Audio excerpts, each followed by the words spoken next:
여러분 안녕하세요. 행복한 노후를 준비하는 금토연구소의 박종현입니다. 지난주에는 우리 코스피 지수가 기관 투자자의 매수에 힘입어 1년여 만에 2640선을 탈환을 했고요. 코스닥 시장에서도 2차 전지 종목들의 재상승에 힘입어 높은 상승세가 나타났습니다. 자, 이 가운데 금주에는 미국의 5월 소비자 물가와 FOMC라는 빅 이벤트가 예정이 되어 있는데요. 특히 지난주에 호주와 캐나다 중앙은행이 금리 인상을 지속함에 따라서 경계감을 높이고 있습니다. 자, 그러면 최근에 주식시장의 상승세가 지속될 것인지 아니면 연준의 통화긴축에 대한 우려가 다시 높아질 것인지 오늘 영상에서 자세하게 짚어보도록 하겠습니다. 자, 그러면 일요일에 만나는 이슈 분석 지금 바로 시작하도록 하겠습니다. 자, 시장 흐름 살펴보도록 하겠습니다. 지난주에는 미국 시장은 조금 쉬어가는 양상, 강보합 정도의 흐름이었는데 전체적으로 우리 항생지수가 한 2%대 오랜만에 상승했고요. 그리고 코스피, 코스닥이 거의 1% 중반 이상의 상승세를 보였습니다. 특히 코스피 시장이 지금 정확히 지난해 한 6월 초 정도 이후에 처음으로 2640선 진짜 한 1년여 만에 딱 그 자리로 다시 지금 돌아왔는데요. 특히 이제 지난주 같은 경우는 사실 외국인들의 순 매수세는 조금 강도가 약화됐습니다. 지금 거의 9주 연속의 외국인 순매수가 좀 이어지고 있는데 지난주까지만 하더라도 1조 원대의 순매수였다가 지난주에는 한 얼마였나요? 이게 270억인가 1조 이 정도 하여튼 순매수의 강도가 상당히 좀 약화가 됐고요. 반면에 기관 투자자가 1조 5천억 원 가까운 순매수를 보였습니다. 다만 이제 외국인들이 사실은 지난주에 목요일까지는 약간의 이제 순매도 흐름이다가 금요일날 하루 4,700억 정도 순매수를 하면서 어쨌든 주간 단위로는 9주 연속의 순매수 흐름을 보여줬고요. 지금 올해 연초 이후로 외국인들의 모습을 살펴보면 거의 지금 13조 6천억 정도의 순매수를 지금 보여주고 있습니다. 사실은 지난 3년 동안 한 57조 정도 순매도를 했기 때문에 올해 13조 6천억 정도의 순매수는 어떻게 보면 이제 지난 3년 동안 이 한국에 대한 비중을 줄여놨던 것들을 이제 채우는 과정이라고 보면 그렇게 무리하게 담았다라고 좀 보기는 어려운 것 같고요. 다만 이제 지난주에 MSCI 관찰 대상국의 한국 시장의 편입이 다시 또 불발됨에 따라서 약간 이제 그거는 향후에 외국인들의 매수에 다소나마 조금은 이 어떤 메리트를 떨어뜨리는 요인이 아닐까. 근데 아직은 외국인들의 전체적인 매수 흐름들은 좀 살아있다라고 좀 보고 있고요. 그리고 이제 지난주에 이 코스닥 시장도 그동안 이제 한동안 코스닥 시장이 한 4월 중순까지는 우리 시장의 상승세를 좀 견인을 하다가 그동안 조정을 크게 받았었는데 다시 5월 중순 이후로는 이 상승 흐름을 좀 재개하는 모습이고요. 이제 거기 핵심에는 다시 역시 2차 전지 종목들이 주도를 하고 있습니다. 지난주에도 보시게 되면은 종목별로 ETF의 탑 30 종목들을 보게 되면 대부분 이제 2차 전지, 소부장, 그 다음에 테마 이런 종목들이 많이 좀 포함이 되어 있고요. 특히 지난주에는 이제 조선 해운 쪽, 조선업종들이 최근에 진격의 조선이죠. 상당히 좋은 모습들을 보여주고 있는데 지난주에 시장의 강세를 견인했던 게 크게 보면 이 조선업종과 2차전지 업종이다 라고 좀 볼 수가 있겠습니다. 반면에 계속해서 중국 시장은 딱히 좋은 모습은 좀 아닌 것 같아요. 그래서 어쨌든 간에 시장 흐름은 계속 상반기 내는 이제 좋은 모습이 좀 이어지고 있는데 이제 앞서 얘기했던 것처럼 이번 주에 이제 약간의 이제 분수령이 될 수 있을지 좀 경계가 높아지고 있죠. 이번 주에 예정되어 있는 주요 이벤트를 보시면 화요일 날 미국의 5월 CPI 물가지표가 발표가 되고요. 수요일 날 이제 미국 시간으로 수요일이고 우리나라 시간으로 목요일 새벽에 6월 FOMC 결과가 발표가 됩니다. 그리고 중국의 지표, 그 다음에 금요일 날 또 미시간의 소비자 실로 나오는데 사실 뭐 이번 주에 가장 눈여겨봐야 될 주요 핵심 변수는 바로 이 5월 소비자 물가와 6월 FOMC가 되겠는데, 자, 일단 요거 말씀드리기 전에 앞서도 얘기했던 것처럼 그 지난주에 호주와 그 캐나다의 통화정책 결정이 있었는데, 이게 상당히 조금 시사점이 좀 있는 것 같아요. 일단은 호주의 경우에는 그 호주중앙은행의 정책 흐름을 보게 되면 계속 금리를 올리다가 지난 3월, 4월 이렇게 금리를 동결하는 모습들을 보였습니다. 그랬다가 지금 5월 달에 금리 인상을 하고 6월 달에 또 금리 인상하는 2달 정도 금리 동결을 한 달 쉬었네, 한 달. 그러니까 4월 같은 경우 금리 동결 한번 하고 4월 한번 쉬고 5월, 6월 2달 연속으로 지금 금리를 인상을 했고요. 지금 정책 통화 의사록 같은 거 내지는 중앙은행 총재의 멘트를 지금 이렇게 요약을 해보면 추가적으로 금리 인상의 가능성이 좀 열려 있다, 이렇게 좀 판단을 좀 하고 있습니다. 그리고 캐나다 같은 경우는 캐나다가 사실은 좀 의외였어요. 왜냐면 호주는 그래도 금리 인상이 조금 예상이 됐었는데 캐나다는 금리 동결이 전망이었거든요. 캐나다 같은 경우에는 3월, 4월 2달 연속 금리를 동결을 했고 그리고 나서 이제 6월 달에 다시 금리 인상을 재개하는 이런 모습들을 좀 보였는데요.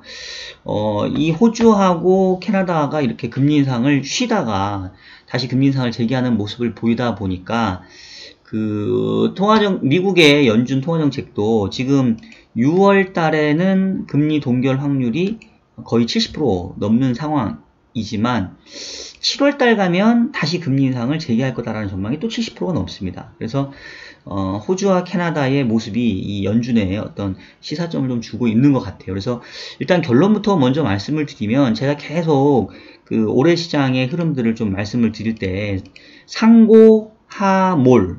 그러니까 지금은 이제 상고, 하, 뭐 중 정도로 얘기를 드릴게요.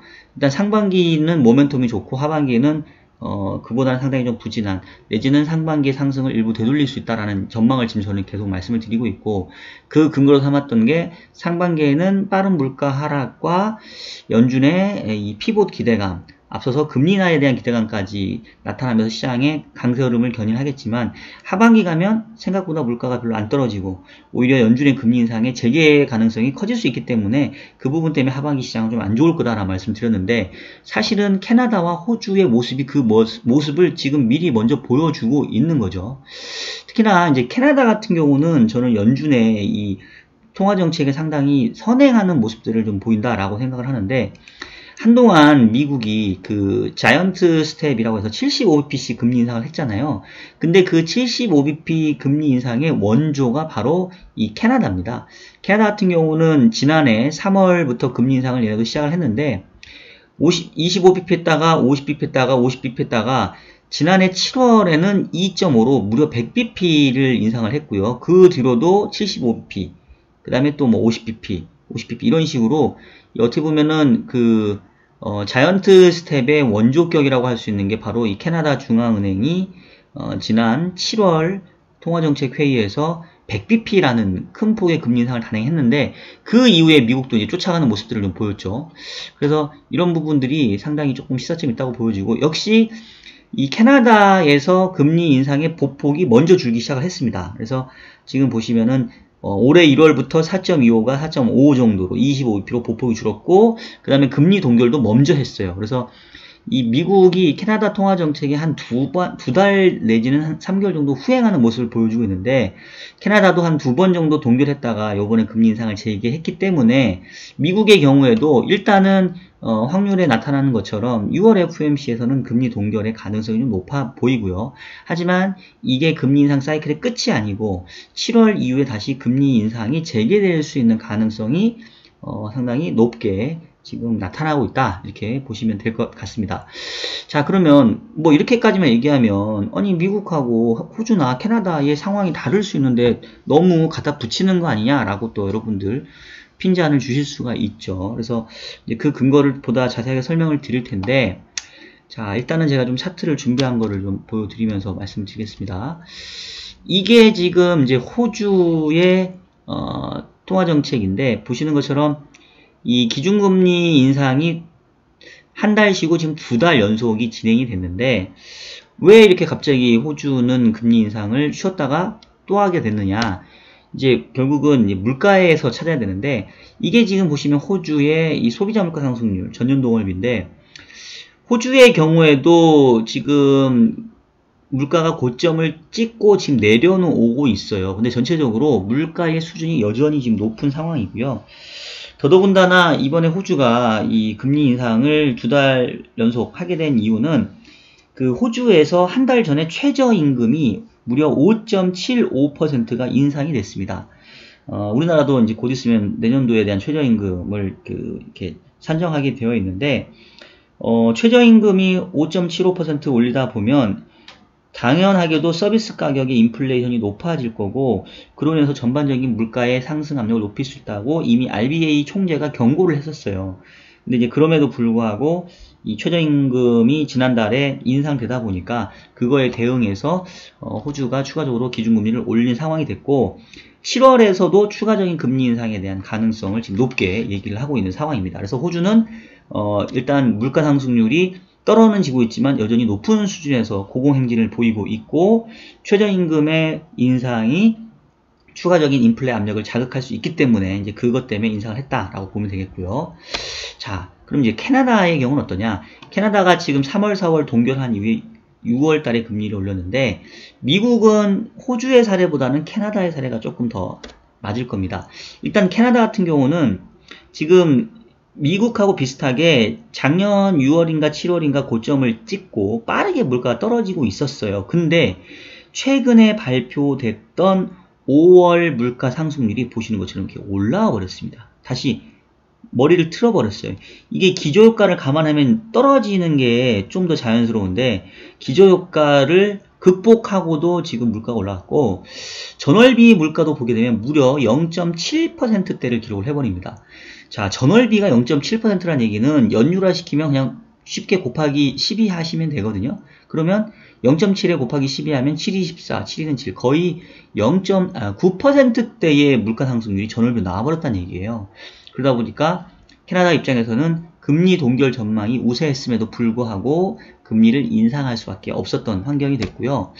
자, 그러면 미국은 어떨 거냐? 미국은 지금 6월달 동결하는 거는 지금 뭐 거의 확률이 높은 상황이니까 다 지금 기대하고 있죠. 근데 이제 문제는 6월 이후인데 미국도 지금 물가 지표를 보게 되면 지금 이 소비자 물가 상승률은 지난달에 4.9를 기록을 했고 지금 5월 지표는 제가 지난주에 한번 제 전망 말씀드렸죠. 한 4% 초반까지 떨어질 거다. 그리고 7월까지도 한 3. 초반대까지 떨어질 걸로 예상이 되어요. 그래서 사실은 이 헤드라인 CPI 자체는 계속 조금 우호적이라고 보시면 되겠습니다. 요거 제가 다시 한번 보여드릴게요. 지금 4월달 물가가 4.9가 나왔고 5월달 물가가 제 추정 모형에 의하면 한 4.1 정도, 그 다음에 6월달에는 한 3% 정도 내지는 2% 후반까지도 살짝 나타날 수 있습니다.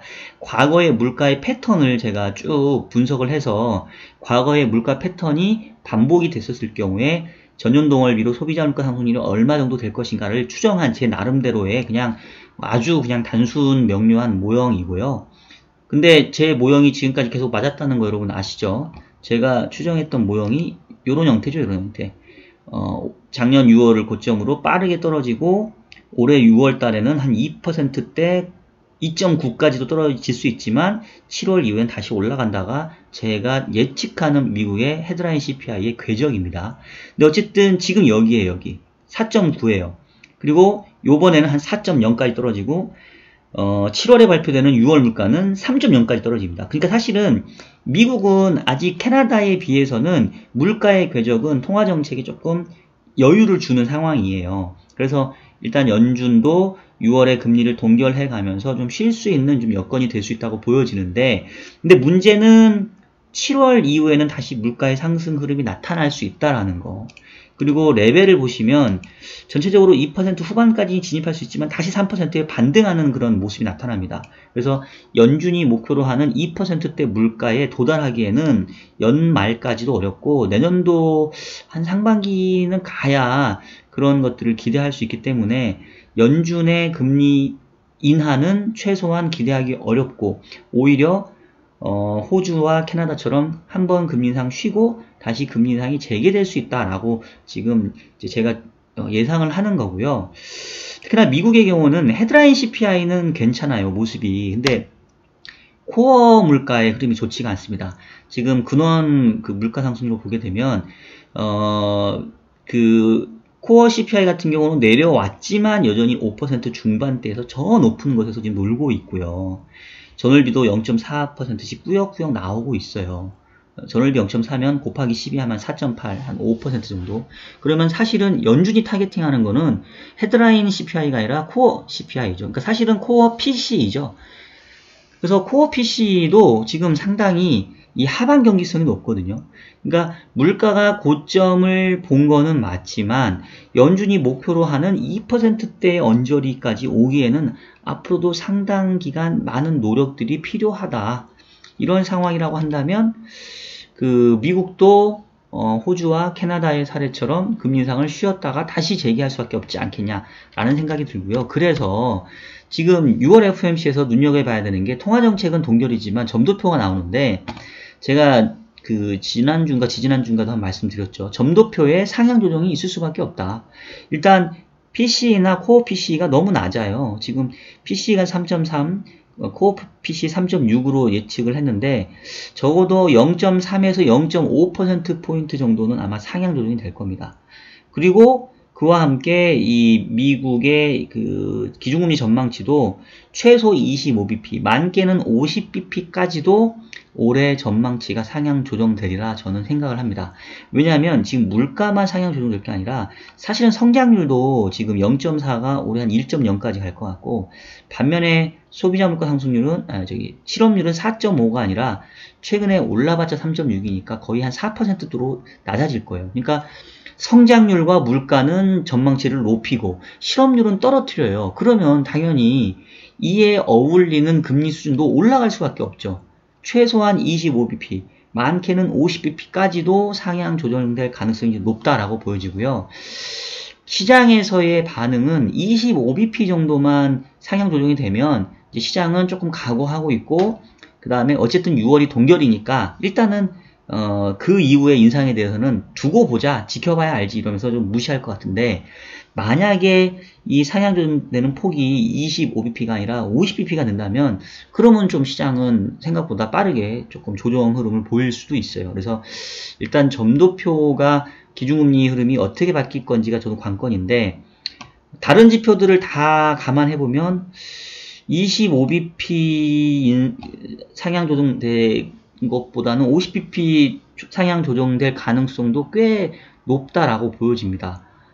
정확하게 찍자면 그래도 25bp가 좀 높을 것 같긴 한데 하여튼 이 50bp를 주장하는 그 연준 위원들도 꽤 많을 것 같아요. 특히나 제임스 블러드 같은 경우는 얘는 계속 추가적으로 2번 더 올려준다 얘기하고 있으니까 이 제임스 블러드의 의견에 얼마나 많은 사람들이 동조할지가 좀 관건입니다. 자, 그럼 이제 시장 움직임이 어떻게 될 거냐가 중요한데 일단은 금리가 먼저 반응을 할 거예요. 지금 보시면 호주 같은 경우도 금리 인상을 한 번 쉬었다가 2번 인상하면서 지금 호주 10년짜리 금리가 기준금리를 얘도 좀 밑돌고 있습니다. 근데 금리를 다시 인상 재개하면서 거의 지금 기준금리 수준에 조금 따라 붙고 있어요. 근데 다만 작년에 봤던 고점보다는 올라갈 것 같지는 않고 이 원래 금리 인상 사이클의 후반부는 기준금리와 장기금리의 역전이 그냥 빈번하게 나타납니다. 그래서 이게 뭐 이상한 상황은 아닌데 어쨌든 기준금리가 올라가니까 그동안 과하게 기준금리를 하회했던 시장금리가 다소 좀 올라갈 수 있을 거고요. 캐나다도 마찬가지예요.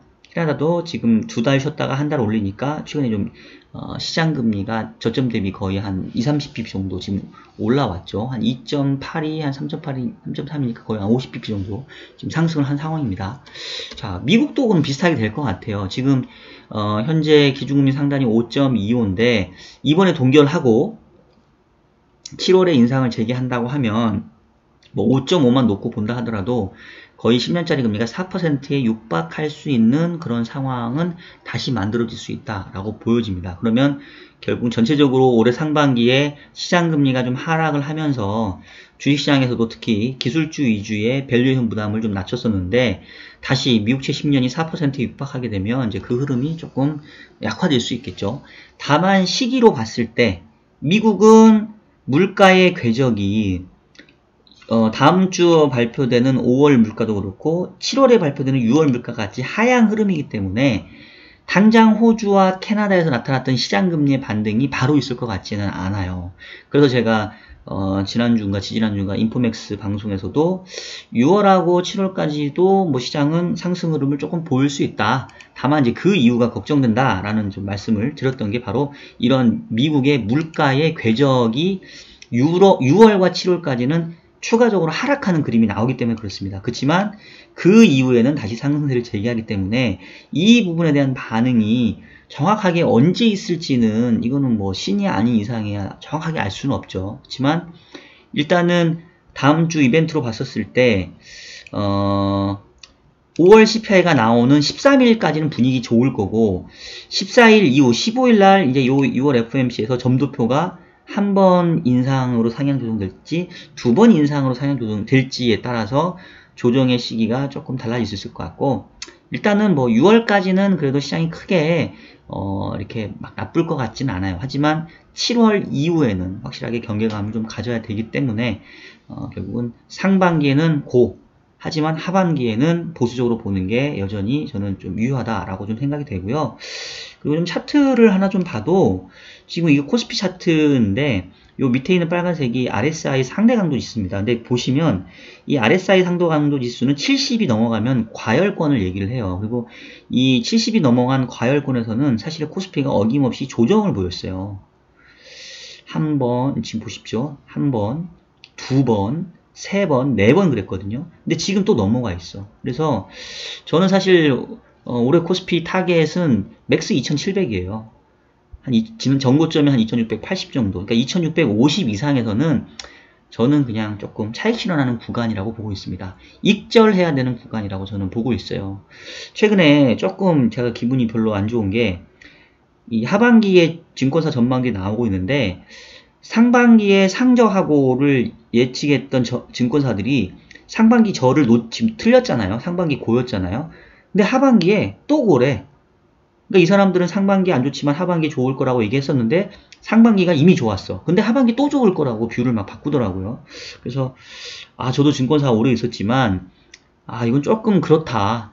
상반기부터 시장 좋게 봤던 쪽에서 하반기도 좋습니다 라고 얘기하면 그건 이해하겠는데 상반기 안 좋을 거라고 봤던 사람들이 상반기가 좋으니까 하반기도 더 좋을 겁니다 라고 얘기하는 거는 저는 조금 스텝이 좀 꼬여 있는 게 아닌가 싶고 이런 부분들 감안해보면 역시 저는 그냥 상반기에 최근의 상승세를 조금 이용해서 일정 부분 익절하고 하반기에는 조금 보수적으로 보는 게 맞겠다. 이건 뭐 제 생각입니다. 여러분들대로 판단하세요.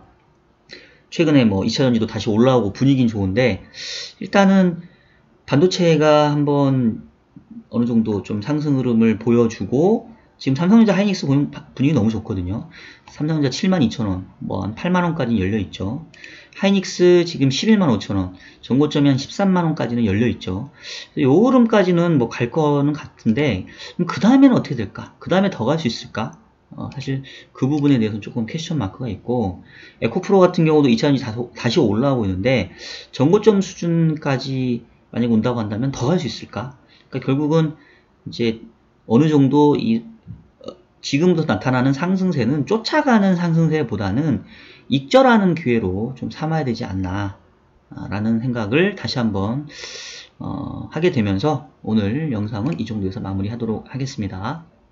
자, 여러분 지금까지 이슈 분석 보내드렸고요. 지난주 이 호주와 캐나다의 중앙은행이 금리 인상을 지속을 했는데, 일단 연준의 경우에는 아직은 물가 지표가 6월과 7월까지도 하락 흐름이 예상이 되기 때문에 6월에 금리를 동결하고 7월 이후에 금리 인상 재개 시점을 검토할 건데, 시장 반응은 물가가 떨어지는 구간에서는 그렇게 통화 정책에 대한 공포감이 크지 않을 거고, 물가가 반등하는 모습을 보이기 시작하면 이제 그때부터는 조금 불안하게 나타날 거다. 그게 이제 제 기준으로는 한 7월 이후이고요. 하지만 뭐 아무도 저점과 고점을 알 수 없기 때문에 가격상에서는 대략 코스피로는 2650 이상 2700에 가까우는 구간에서는 그래도 조금 익절하는 구간으로 삼는 게 좋지 않겠냐 라는 말씀 드리면서 오늘 영상은 마치도록 하겠습니다. 자, 그러면 다음 주에도 유익한 영상으로 여러분들을 찾아뵙도록 하겠습니다. 여러분 안녕히 계세요.